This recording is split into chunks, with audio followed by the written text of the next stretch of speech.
Kurezome Yuzuki, Wishes on Falling Stars, Part 2.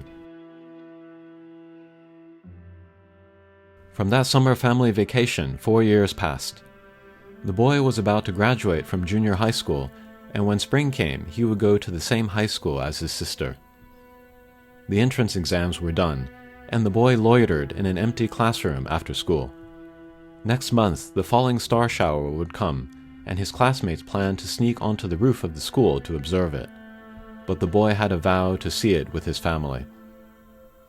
The boy wrapped a tattered scarf around his neck to fight the cold as he went his way home. From above him, he heard his name called, and looking up, he saw his sister and father. They stood on a pedestrian overpass, shoulder to shoulder, waving at him. His father held his briefcase for work, and his sister wore her uniform. Papa said he got off work early today and that they were headed to the supermarket. The boy decided to go along. "Mama's waiting, we should hurry," his sister said, taking the words right out of his mouth.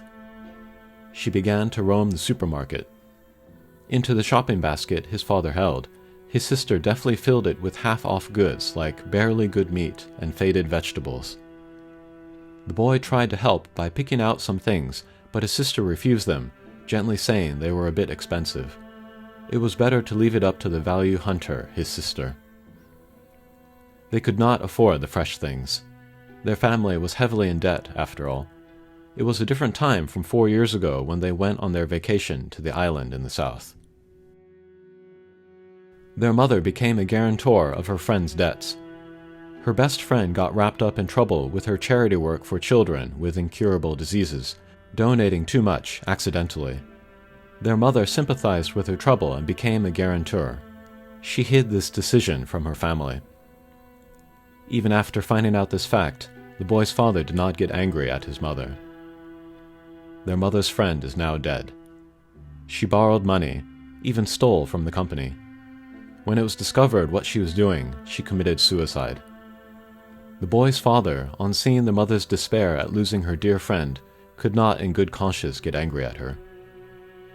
Their life now was hard, but it wouldn't last forever. They simply had to pay off the debt. The boy was not much concerned with their lifestyle. He more valued their family bond. If they could be together and wish for the same things on falling stars, he thought he could be happy. The half-off items swayed in the shopping basket. The boy suddenly wanted to see his mother even more. The three of them returned to their apartment and entered. "We're home," the siblings said together. Their mother sat up from where she lay and came over to them. The boy smiled on seeing her. There was a bit of color in her face, and that cheered him up. The siblings took off their shoes and came in, but their father did not move.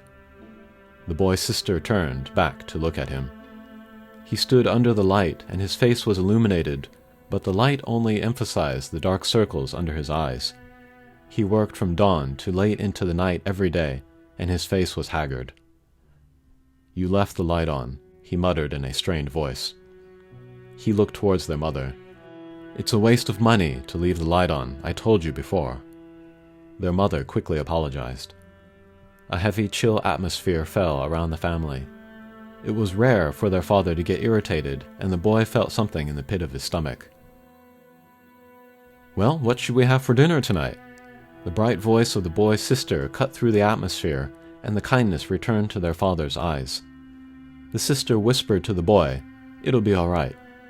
The boy's nerves calmed, and his heart slowed.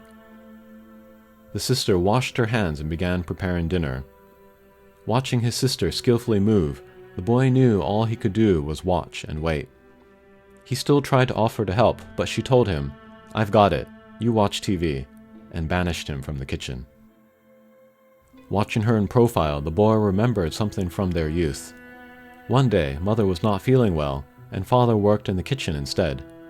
He was clumsy, burning this and spilling that, until the boy's sister said, "I've got it," and went to help. At that time, too, the boy offered to help, but he was a sickly child and often spent time lying by his mother. Looking back, the boy was always watching his sister.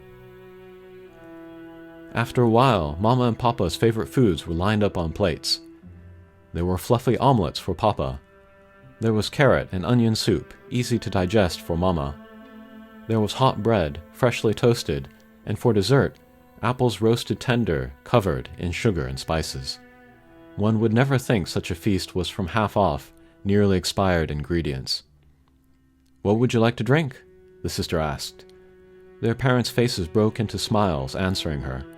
It was just like before, just like the happier times. The pit in the boy's stomach had completely disappeared. But it changed that night. With one phone call, the family's bliss was stolen away. It was revealed the mother owed much more than she had told her family. The debt collector on the other end of the line would listen to no appeal. And with interest, the total sum to pay back was well beyond what any amount of work could earn. In the living room, the always kind father's voice instead rang with anger. "I'm working my ass off for you. I've put up with so much. I've sacrificed so much. All you do is betray this family. You aren't thinking about the children's future. You've lost your mind."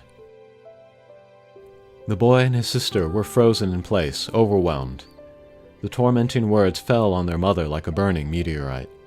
She sobbed, and her face grew paler and paler. Her hair was so damp with sweat, she looked like she had been out in the rain. She looked ill, and yet their father continued with the abuse. The boy ran to his mother's side and rubbed her back, and his sister went to their furious father and tried to soothe him. "Papa, it's all right. Let's calm down." Their father snapped out of his rage and came to his senses. He dropped his head and muttered, "Sorry."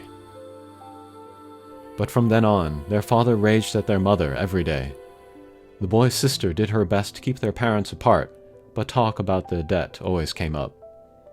Their father only changed in front of their mother. When the boy or his sister were alone with him, he was his old, kind self. Even so, the hurtful words their father used stabbed the boy's heart like a knife.